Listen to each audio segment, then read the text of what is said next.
G'day, it's Simon and James. Welcome back to South OC Cars and Coffee. Great morning, great weather, great turnout. What have you seen, James? We have so many cool cars here today. First of all, SLS Black Series. I think it's probably the first one that we've ever had here. Twin Aventador SV Roadsters, a Calvo Viper, a Viper ACR, more 3RSs that I think I've ever seen. We have a couple of 993s. I mean, it is just such a good collection of cars today. We've got the Porsche Pirates are here, then Yep. another group rolled in, a Porsche, just a massive, massive group.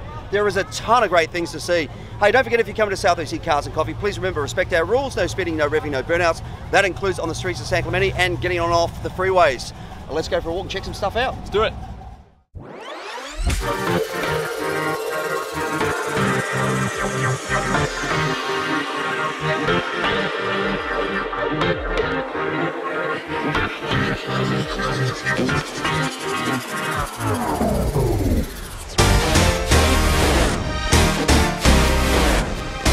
Now, admittedly, this was a car that I was going to walk past, but I realized the V12 badge on the side. Here we have a V12 Vantage and a very interesting spec. I've never seen this color of yellow on any Aston Martin, let alone a V12 Vantage before, so this is very cool to see in person. Love the wheels on it. You have the massive carbon ceramic brakes on here, yellow stitching on the interior, and of course the big wing here on the back, native to this V12 Vantage. What a cool car. Love it.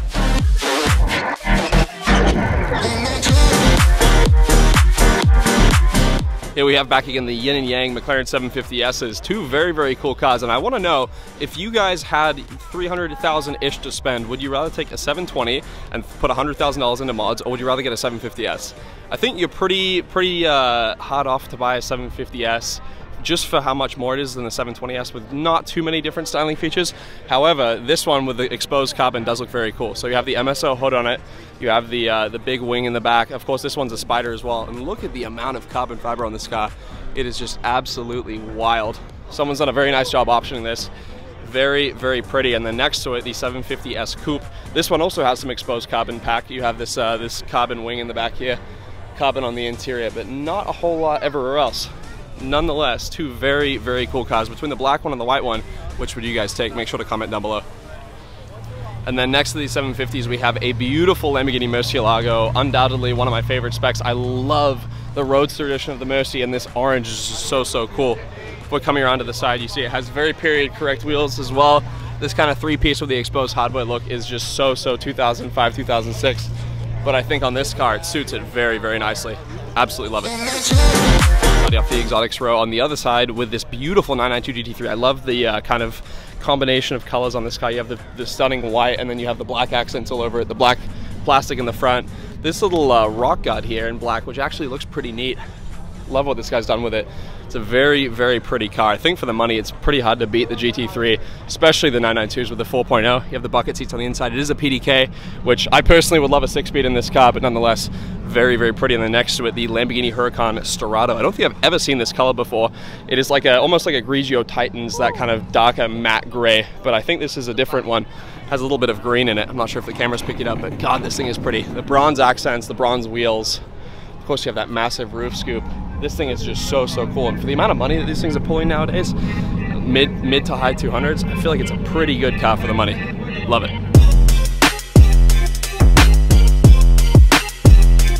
We have a very pretty 991.1 GT3. I absolutely love the color on this thing. I'm assuming it's a wrap, but nonetheless, it looks very, very nice. Could actually be some of this new dynamic PPF, because the sheen on this is crazy and there's no orange peel at all. So very, very cool car. Love the HREs on it as well. 527 FMRs, same ones that I have on my R8. These ones, of course, being center lock though. I think this is a either 2021 or a 21-22 setup, but God, it just looks so, so good on this car. What an awesome build.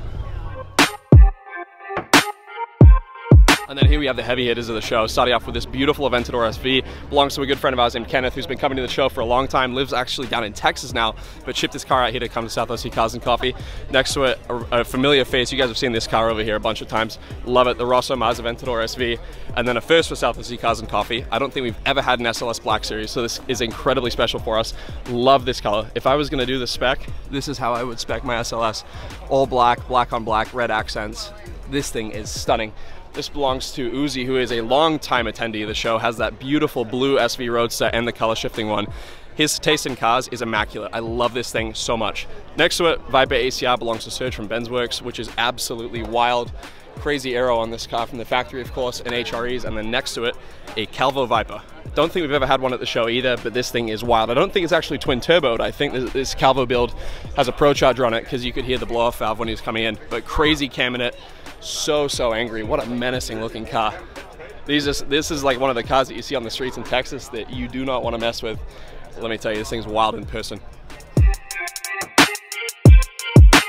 And finishing off the exotics row, we have a crazy turbo Cup build. This street Cup is wild. Have a look at the inside. He has these crazy Sparko seats in here. All the fixings, the factory Cup wing, which I love. It's probably the only wing that I actually like aside from the factory wings on these Porsches. But God, this thing is so cool. Love the jet black look on it. Of course, he has the center locks as well. Crazy build to see in real life. Absolutely love it.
A beautiful little 911 here.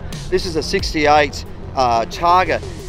This Targa top's been carried through to the newer models, and I just love this whole concept. But if I was building a modern Porsche, I think they missed one thing. When they did that sort of retro look on the modern one, this iconic sort of grille that they put next to the front blinkers, they should have put that on the new one, I think, just to sort of tie in those classic lines. To make it look more like this beautiful car. Just a great era of Porsche. So simplistic dash, simplistic gauges, just wonderful. And look how clean this thing is in the back. This is a very pretty car. Great color as well. Everything looks better in orange.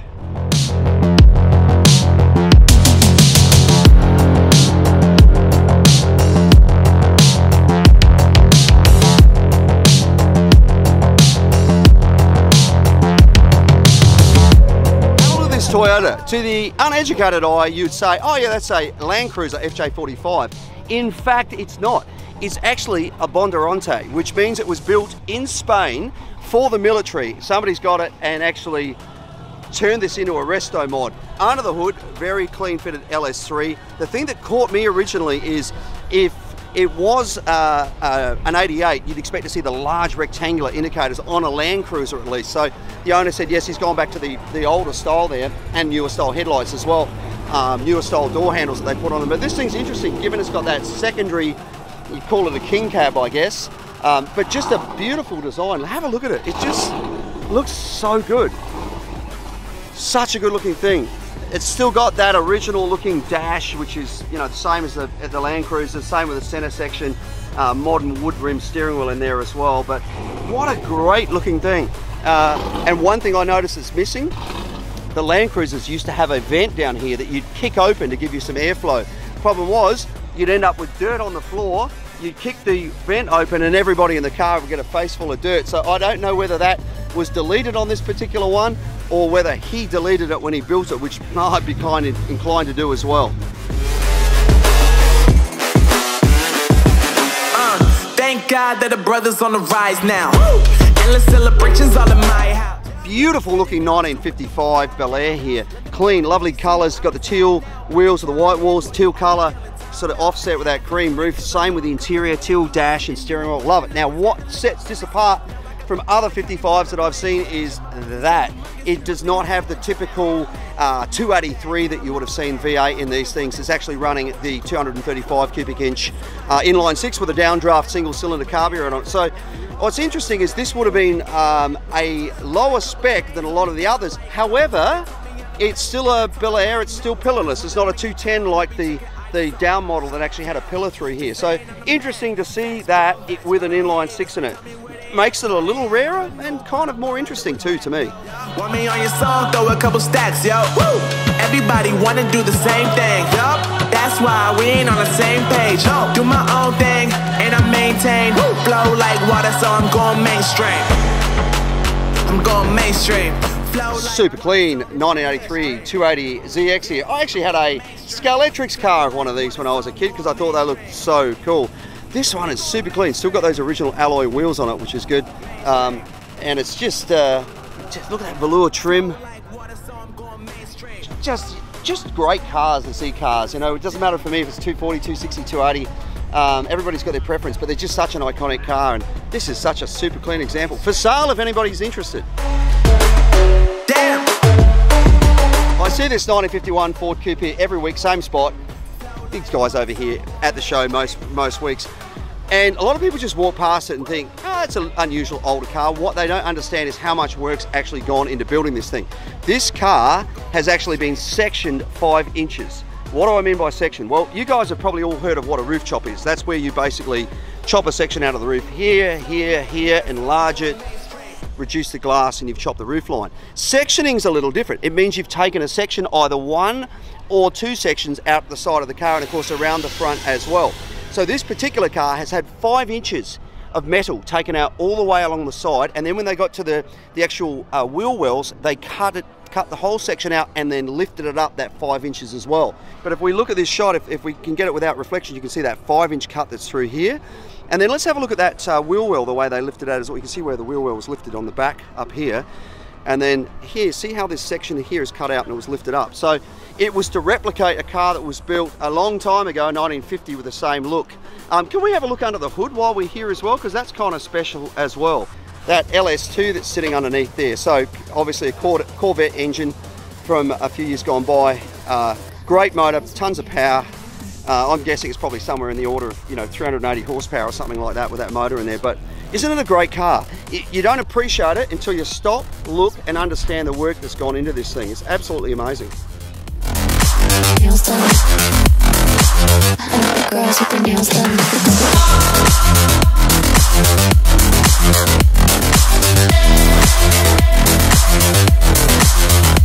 Girls with their nails done.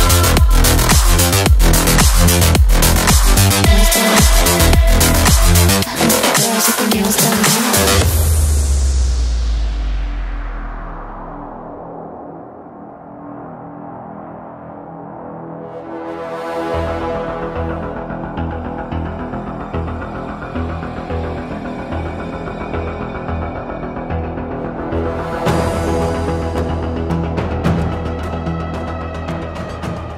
That is it for a very busy South OC Cars and Coffee. Thank you guys so much for coming out and supporting the event. Please remember, if you are attending, respect our rules, no revving, no speeding, no burnouts. That includes on the property, driving through the streets of San Clemente, and then getting on and off those freeways. I want to say a massive thank you to all the sponsors. We have the Bracketeer Marketing, Autoparts.com, Spark AI, Meguiar's, Mazda, iAccident Lawyers, Go Mobile Tire, Next Level Auto Protection, Sierra Ineos Grenadier, Hillbank Motor Corporation, Magnaflow and Camberg, Mountain View Adventure Vehicles, and of course Josh the Auto Buyer as well. Do also want to say a massive thank you to all the volunteers that help us out each and every week. We could not put this show on without you guys. Remember, if you want to become a volunteer, hit us up on Instagram at South OC Cars and Coffee Merch. That's where we handle all the volunteer rostering, and then while you're over there, check out some of our hats, hoodies, t-shirts, lanyards, stickers, windbreakers, everything you guys could possibly want from South OC Cars and Coffee Merch. If you are volunteering, you get to bring your car in before 8:30, and then Ruby Diner provides a free coffee and donut for everyone helping us out. Yeah, massive thank you to Ruby's for doing that and feeding the masses, and a big thank you to the outlets of San Clemente for allowing us to be here as well. Remember, if you need to do any shopping, go to the movies, grab a coffee, whatever, come to the outlets, tell them South OC Cars and Coffee send you. Well, that is it. Thank you so much for watching. Don't forget to like, comment, and subscribe. We'll see you back here next week for another South OC Cars and Coffee. Thank you guys.